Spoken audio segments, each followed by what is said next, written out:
Hi viewers, welcome to our channel.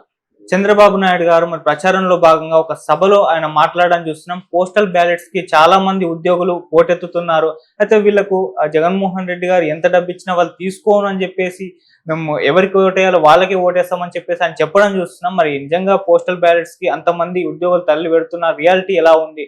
So ఇదే అంశం మీద డిస్కస్ చేయడానికి ప్రజెంట్ మనతో పాటు సీనియర్ జర్నలిస్ట్ జయదేవ్ గారు వాటితో డిస్కస్ చేద్దాం. సో నమస్కారం సార్. నమస్తే సార్, మరి చంద్రబాబు నాయుడు గారు అయితే చెప్పడం చూస్తున్నాం, అంటే ఉద్యోగుల పట్ల అంటే ఉద్యోగుల్లో జగన్మోహన్ రెడ్డి గారి పైన కాస్త వ్యతిరేకత ఉంది, టైంకి శాలరీలు పడట్లేదు అని చెప్పేసి ఇప్పుడు వాళ్ళు పోస్టల్ బ్యాలెట్స్ కి ఓటెత్తారు, జగన్మోహన్ రెడ్డి గారికి వ్యతిరేకంగా ఓటేయడానికి అని చెప్పేసి ఆయన చెప్పడం కూడా చూస్తున్నాం. మరి మీ ఒపీనియన్ సార్ దీనిపైన? కాస్త వ్యతిరేకత కాదండి, చాలా ఎక్కువ వ్యతిరేకతే ఉంది. ఎందుకంటే ప్రభుత్వం వచ్చిన మొదటి సంవత్సరంలోనే అమరావతి ముట్టడికి వెళ్ళారు ఉద్యోగస్తులు. తర్వాత చాలా వరకు ఉద్యోగ సంఘాల నాయకులను ఇబ్బంది పెట్టడం చూసాం. తర్వాత ఈపీఎస్ విధానం ఏదైతే ఉందో అది చేస్తామన్నారు, చేయలేదు, దానికి చెప్పలేదు, నాంచుతో వచ్చారు, చేతులు ఎత్తేశారు.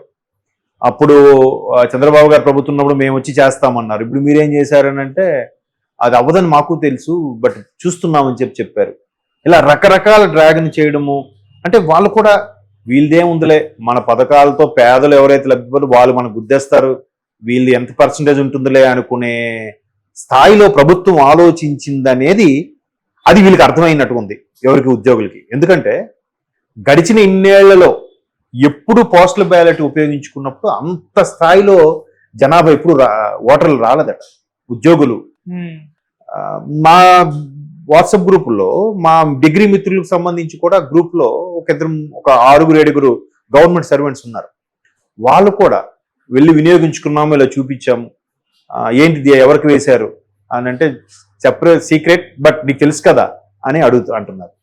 వచ్చి అందులో మిత్రులు పంచుకున్న అంశం ఏంటంటే పొద్దున్న 7:30-8కి వెళ్తే 10:30 వరకు రాలేదు, అంత జనాభా ఉంది, ఎప్పుడు ఖాళీగా ఉండేది.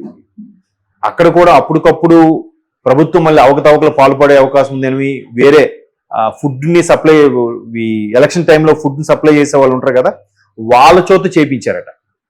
సో వాళ్ళతో చెప్పి వాళ్ళకి కొన్ని తెలియకపోవడం, వాళ్ళకి వీళ్ళే వెళ్ళిన ఉద్యోగులు ఎలా చేయాలో చెప్పడం, వాళ్ళ ద్వారా తీసుకోవడం పోస్టల్ బ్యాలెట్, వీళ్ళు వేయడం.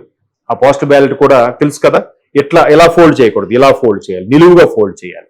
అడ్డగా ఫోల్డ్ చేస్తే పై కొట్టిన సింబలే కింద ఇంకో సింబల్ మీద కూడా అచ్చు పడే అవకాశం ఉందని నిలువుగా ఫోల్డ్ చేయాలి. రకరకాలుగా ఉంటాయి, అవన్నీ అందరికి తెలిసినవే, నేను మళ్ళీ చెప్పాల్సిన అవసరం లేదు.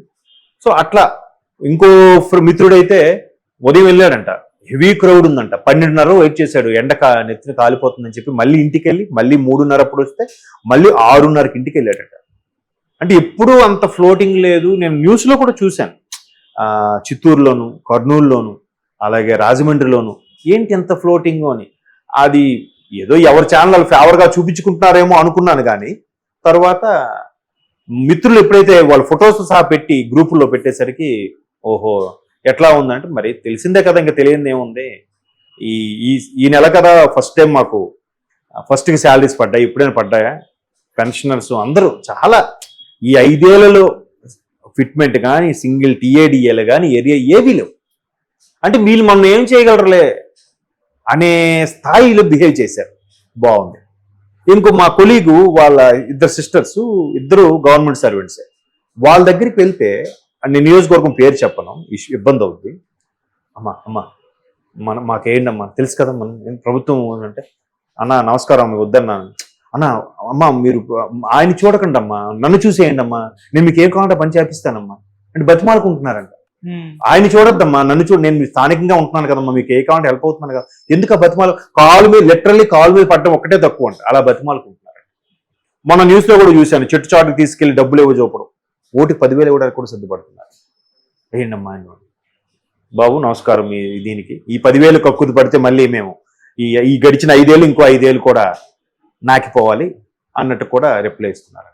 అంతేందుకు కింద తాడేపల్లిగూడెంలో కూడా డిప్యూటీ సీఎం ఆ పోస్టల్ బ్యాలెట్ ప్రాంగణంలోకి వెళ్తే, మీరు ఈ ప్రాంగణంలోకి ఎందుకు వచ్చారు అని చెప్పి ఉద్యోగులు వాళ్ళతో ఆర్గ్యుమెంట్ దిగారండి, మీకేంటి ఇక్కడ పని అని. అయిపోయిందా? తాడేపల్లిగూడెంలో డిప్యూటీ సీఎం, ఆయన పేరు కొట్టు సత్యనారాయణ గారు ఎవరు ఉన్నారు, న్యూస్లో కూడా వచ్చింది, మరి ఎంతవరకు వాస్తవం తెలియదు. ఆర్గ్యూ చేశారంట కదా. అంటే ఎంతగా వెక్స్ అయిపోయారో, ఎంతగా విసిగిపోయారో అర్థం. అంటే సామాన్య ప్రజలు ఎవరైతే లబ్ధి పొందుతున్నారో వాళ్ళే ఓటర్లా, మిగతా వాళ్ళ ఓటర్లు కాదా? పైగా వాళ్ళకి ఏవైతే లబ్ధి చేకూరాయో అవి ఎవరి ద్వారా వచ్చిన డబ్బులు ఇస్తున్నారు? వీళ్ళ పాకెట్లోంచి ఏమి ఇవ్వట్లేదుగా, వీళ్ళ ఆస్తులమ్మి ఏమి ఇవ్వట్లేదుగా.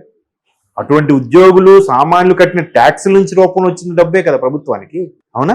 అవును. మరి వాళ్ళే మనుషులు, వాళ్ళు వేస్తే చాలు, వాళ్ళు మన గ్రిప్పులో ఉంటే చాలు, వీళ్ళు ఎవరు లేకపోయినా పర్లేదు అనే ఒక రకమైన ఇగోతో పనిచేసిన 5 ఏళ్ళలో ఇప్పుడేం ఎందుకు బతిమాలుకోవాల్సి వస్తుంది? అమ్మ కొంచెం మొన్న అయితే ఇంకో నియోజకవర్గంలో మా బాబాయ్ రిటైర్ అయ్యారు. రిటైర్ అయిన వాళ్ళతో అక్కడ స్థానికంగా ఉండే సిట్టింగ్ ఎమ్మెల్యే ఇప్పుడు నెక్స్ట్ పోటీ చేస్తున్నారు. ఆయన అయితే మీటింగ్ పెట్టి, అయ్యా నన్ను చూడండి, ప్రభుత్వం విషయం కాదు, నన్ను చూడండి, మీకు ఎప్పుడైనా పలుకుతాను, మీరు కోతవేటి దూరంలో నేను ఉంటాను, ప్రభుత్వంతో సంబంధం లేదు, నన్ను అంటే ప్రభుత్వంతో సంబంధం నన్ను గెలిపించుకోవడానికి ప్రాధాయపడుతున్నారు.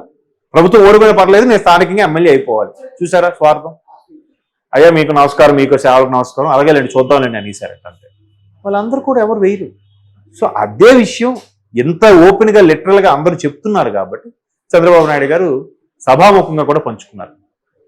ఏ ఉద్యోగులైతే ఒకప్పుడు చంద్రబాబు నాయుడు గారిని విమర్శించారో ఇప్పుడు తెలుసుకున్నారు అదే ఉద్యోగులు, లేదు బాబు గారు ఉంటే ఎంత దారుణంగా లేదు, పరిస్థితి లేదు, ఇప్పుడు ఉద్యోగులు ఉంటే టచ్ చేయలేదు. కాకపోతే ఈ బయోమెట్రిక్ ఇవి పెట్టడం కొంతమందికి నచ్చకపోవడం వల్ల కొంత వ్యతిరేకత, ఎవరు అడుగు దుబ్బే ఉద్యోగులకి కొంత రకమైన ఇబ్బందికరం, కానీ అందరికీ కాదు కదా. ఎవరైతే కొంతమంది ఆఫీసులకు వెళ్ళినా పని చేయకుండా ఉంటారో వాళ్ళకి ఇబ్బంది, కానీ మిగతా వాళ్ళకి ఎవరికి ఇబ్బంది లేదు కదా. అలాగా కొంతమంది అవన్నీ ఇన్ఫర్మేషన్ వచ్చాయి కాబట్టి ఈసారి పోటెత్తారు ఉద్యోగులు కూడా, క్యూలు కట్టారు. అది మరి ఇప్పుడు నాలాంటి సామాన్యుడికే ఇన్ఫర్మేషన్ ఉన్నప్పుడు చంద్రబాబు నాయుడు స్థాయికి ఎందుకు ఉండదు? సో అదే ఆయన ఓపెన్ గా చెప్పారు. ఉద్యోగులు, యువత, లేదంటే ప్రైవేట్ ఉద్యోగులు, మినిమం ఇష్యూస్ ఉన్నోళ్ళు, ఈ ప్రభుత్వ ఆస్తులు తాకట్లు, ఇవన్నీ తెలిసిన వాళ్ళు, దళితుల మీద అటాకులు, ఇవన్నీ తెలిసిన వాళ్ళు, సొంత చెల్లిని కూడా బయట పంపించారనుకోవడం, ఈ వార్తలు ఇవన్నీ కూడా, రాజధాని లేదు, ఇవన్నీ తెలిసిన వాళ్ళు ఎవరు కూడా దానికి మొగ్గు చూపరనే విషయం వాస్తవం. ఉద్యోగుల నుంచి రెవల్యూషన్ రావడం అనేది, ఆ ఉద్యోగులు ఎంతమంది ఉంటారో ఏం చేస్తారో, అఫ్ కోర్స్ ఆ ఉద్యోగుల్లో కూడా కొంతమంది ఇప్పటికీ ఉన్నారు, ఫేవర్గా ఉన్నారు. ఎందుకు పని చేయకుండా ఆడుకుపోతాం మనం, ఆ పార్టీ పేరు చెప్పి ప్రభుత్వం పేరు చెప్పి మనం రుబాబు చేయొచ్చు కదా అనుకున్న వాళ్ళు ఎలాగో ఫేవర్గా ఉంటారు కదా. సో వాళ్ళందరూ అట్లా ఉన్నప్పుడు ఆ పర్సంటేజ్ తగ్గిపోయింది. దానివల్ల ఇంటికి ఒక్కడే ఉన్న మిగతా వాళ్ళందరూ ఇంపాక్ట్ అవుతున్నారు కదా, అది ప్రాబ్లం అవుతుంది. సో అందుకు ఈసారి ఉద్యోగులు మన ఒక్కడే వెళ్ళకపోతే ఏముందిలే, మన ఒక్క ఓటు అయిపోతే ఏముందిలే అనుకునే కాకుండా, లేదు మన ఓటు వేస్ట్ అవ్వకూడదు, నేను వేసే ఈ ఒక్క ఓటు కూడా మిగతా వాళ్ళు సామాన్యులు వచ్చి వేస్తారు, వీళ్ళు వేయకపోవడం ఇబ్బంది. కానీ ఈసారి ఎక్కడి నుంచి చుట్టుపక్కల రాష్ట్రాల నుంచి కూడా బస్సులు కట్టించుకొని రిజర్వేషన్ చేయించుకొని వెళ్ళి ఓటు వేయడానికి సిద్ధంగా ఉన్న వాళ్ళు ఉన్నారు. అంటే ఎంత వ్యతిరేకత ఉందో, ఎంత కసి మీద ఉన్నారో మీరు ఊహించుకోవాలి. సో అదే బాబు గారు సభాముఖంగా చెప్పారు. చూద్దాం మరి ఇంకొక ఎన్ని రోజులు, ఇంకొక 20 రోజులు ఓపిక పడితే, 20-22 రోజులు ఓపిక పడితే ఆల్మోస్ట్ ఆ జాతకం ఏంటనేది తెలిసిపోతుంది, ఎవరి జాతకం ఏంటని. అందుకే కదా నాయకులు కూడా మాట్లాడుతున్నప్పుడు ఖచ్చితంగా మేమే వస్తామంటే ఫలానా నాయకుడు జోష్యం చెప్పారు అంటారు. జోష్యం చెప్పడం అంటే ఇదే, జరగబోయేది ఊహించి చెప్పడాన్ని జోష్యం చెప్పడం అంటారు. ఇది విద్య అయితే ఉంది, ఎందుకంటే మరి గౌతమ బుద్ధుడు జీవిత చరిత్రలో అదే కదా జరిగింది. మీ పుట్టగానే శుద్ధోదనుడికి ఏం చెప్పారు, మీ అబ్బాయి సిద్ధార్థుడు అయితే మహా చక్రవర్తి అని అవుతాడు, లేదా మహా సన్యాసి అయిన అవుతాడు, గొప్ప సన్యాసి అని అవుతాడు అన్నారు. ఇక గొప్ప సన్యాసి అయిపోతే ఇబ్బంది కదా అని చెప్పి ఆయన రిస్ట్రిక్ట్ చేసేసి 4 గోడల మధ్యలోనే అన్ని ఉంచేసి, ఆయనకి పెద్ద యవ్వనం వచ్చాక కూడా అన్ని విద్యలు నేర్పించినా కూడా పెళ్లి చేసి ఒక బిడ్డగా తండ్రి అయిన తర్వాత కదా ఆయన బయటకు వచ్చి ఆ కుష్ఠరోగాన్ని, ఆ శవాన్ని చూసి చలించిపోయి గొప్ప సన్యాసి అయిపోయాడు. బట్ అక్కడ మరి ఏం చెప్పారు, సన్యాసి అవుతాడని చెప్పారు కదా జ్యోతిష్యులు, మరి జరిగిందిగా. Okay sir, thank you so much sir.